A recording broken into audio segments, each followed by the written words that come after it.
My name is Jack and it's currently 7 minutes past 12 on Tuesday 11th of July. I'm here with Adrian. Hello. I'm here with Karis. And our very special guest, Tim Bowles, thank you. The Mayor of Western England. So how are you doing today? How are you? I'm great, Jack. Really good to be here with you all. So how's your day currently been visiting Digitech? Digitech's been brilliant. I've heard so many good stories from an old friend of mine, Chris Smith, who's worked here with you for a long time. So it's really good to come and see everything that's going on. How different is it to when you used to come to school then? Obviously quite different, I expect. It's a long time ago since I was at school, so a lot of things changed. But what's really great is to see that you're doing so much really exciting, cool stuff, but how that's going to translate into you guys being really important parts of society and helping driving new jobs and technology forward in the future, Jack. Yeah. So obviously you being the Metro Mayor, other than just doing the Metro Mayor, so what other things would you like to do around the time? What do you like to do in general? I'm lucky in this job because I get the opportunity to come and talk to people like yourselves, seeing some of the really cool and exciting things you're doing here. But one of the reasons behind that is an old friend of mine, Chris Smith, who's actively involved with the school here. Chris and I were school governors together for nearly 12 years in the village that I lived in. So I've been really lucky in the past, being a councillor and part of my community, to get involved with things like the school where I live, to get involved in other things that really matter to me. I've got a lot of involvement now with dementia charities because both my mother and father lived with dementia, so I was involved with caring for them. So that's something I'm really passionate about. Education and providing good futures for everybody is something I've been keen on. That's why I was involved with the schools.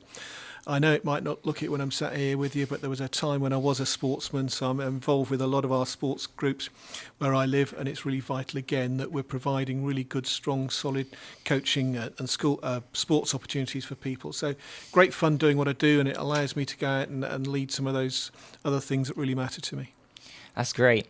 So obviously being with that, you love being with the community then. You're a community person, you'd say. That's why you get involved in jobs like this. Before I was lucky enough to be elected as the regional mayor, I was a parish councillor. Really important job because you're really at the heart of everything that's going on in the village that you live in. And I was part of the South Gloucestershire Council as well in looking at how we were looking at the region in more detail. So yeah, really involved in lots of things in the community, from very small things in the village I'm involved with through now to working on a regional basis. So yeah, really exciting times.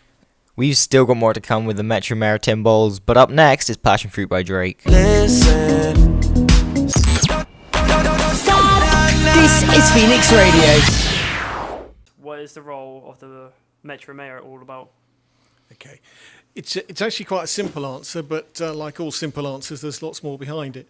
The real reason about having a regional mayor is to have somebody who works with our 3 local councils, but it's about developing the long-term economic growth for the region. So that sounds a really easy, simple answer, but that means we've got to look at how jobs, skills, things like that are delivered for the future. We've got to look at how housing provision is set out for the region. We've got to look at how we're going to improve all the roads, rail infrastructure, broadband connections, because all of those things feed into economic growth.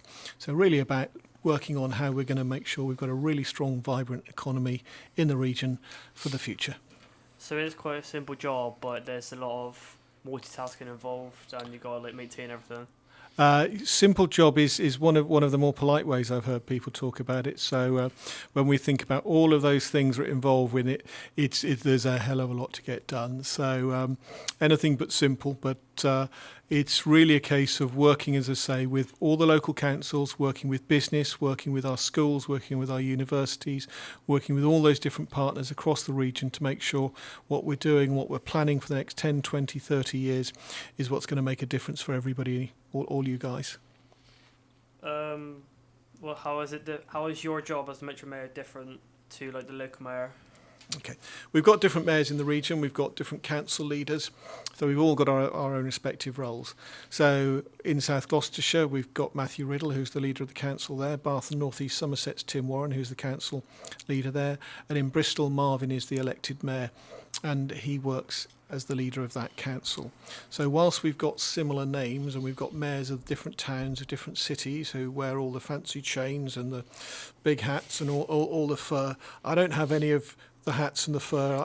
I have a pen and an office. So we're about working with people like Marvin, who's the leader of Bristol, with Matthew and Tim, who are the leaders of South Gloss and Bath and North East Somerset, to work on that future development. So every one of us has got our own specific roles, and we're all working for the same thing.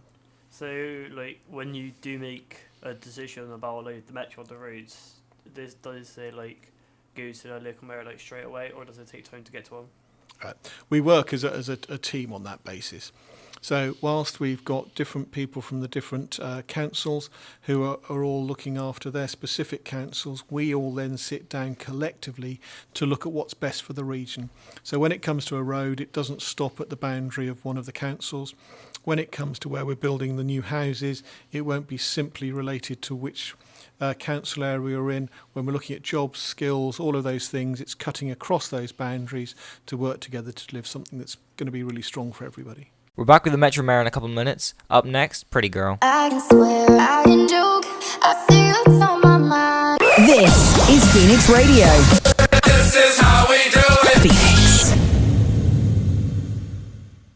As the West of England Regional Mayor, you have the responsibility for £30 million a year for the next 4 years. How do you think you'll be using this? Okay. The term, my initial term is for 4 years. For the settlement is we've got 30 million a year for the next 30 years. But every one of us who's involved knows that whilst it sounds a lot of money to all of us, and it's an awful lot of money to me, in terms of delivering what we're going to need for the region, we're going to be having to look for a lot more investment. So that we've just been talking about Parliament, so that will involve me working with different politicians in Parliament to take forward a case to them about we as a region being a really strong region and why we need that additional investment. So 30 million will be the starter, but we'll be looking to get a lot more investment out of government and business to help us all move things forward in the future. Sounds really good. Over the next 4 years, what are the types of changes you will be facing as yourself?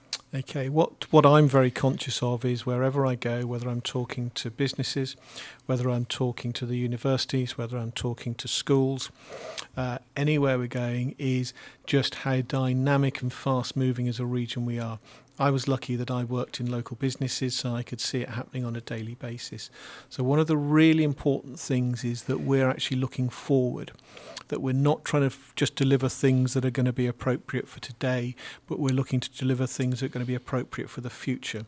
So what's going to be really vital is that we're looking at how things are moving, whether it's in education, whether it's in terms of technology, whether it's in terms of business, to making sure that we've got all of those things in place to make sure we're going to carry on doing the really good job we're doing as a region already. Do you think there'll be a difference made to young people's lives in the next few years? It's got to be. This is about the future. This job is about ensuring that everybody has got a really strong future. That means in terms of having good jobs, good education, making sure we've got more houses, making sure that we've got better infrastructure around the region, new roads, new ways of delivering, all the things that are going to move us forward. So it's really important that we're talking regularly with young people, with schools, with universities, with businesses to understand, because, hey, for everyone in this room, you're all going to be in jobs sooner than you know it. It'll be around really, really quickly. So, yeah, you're that next generation of people who are going to be helping driving this forward, this region forward.